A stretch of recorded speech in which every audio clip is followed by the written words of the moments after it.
నా వయస్సు 24 సంవత్సరాలు. ఇంకా పెళ్లి కాలేదు. సెక్స్లో ఎవరితోనూ పాల్గొనలేదు. అయినా నాలో సెక్స్ బలహీనత వచ్చిందనిపిస్తోంది. నేను వయాగ్రా వాడవచ్చా? వయాగ్రా వాడితే నా బలహీనత తొలగిపోతుందా? సాధారణంగా ఈ వయస్సులో సెక్స్ బలహీనత రాదు. కాని ఎవరిలోనైనా తమకి సెక్స్ బలహీనత వచ్చిందని అనుమానం ఉంటే వయాగ్రా వాడవచ్చు. మనస్సు అర్థంలేని ఆందోళన, భయం, ఇతర అపోహలు ఉంటే వయాగ్రా వాడినా ఫలితం ఉండదు. చాలామంది అతి త్వరగా తమలో సెక్స్ బలహీనత వచ్చిందని, సెక్స్కి పనికిరామనే నిర్ణయానికి వచ్చేస్తుంటారు.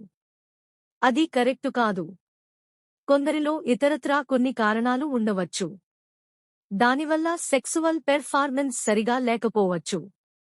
అంతమాత్రాన పెళ్లికి పనికిరాకపోవడం కాదు. ఇటువంటి వాళ్లకి తగిన పరీక్షలు చేసి సైకోథెరపీ చేస్తే సెక్స్కి పూర్తిగా ఫిట్ అవుతారు. వయాగ్రా ఒక్కటే పరిష్కారం కాదనే విషయాన్ని తెలుసుకోవాలి.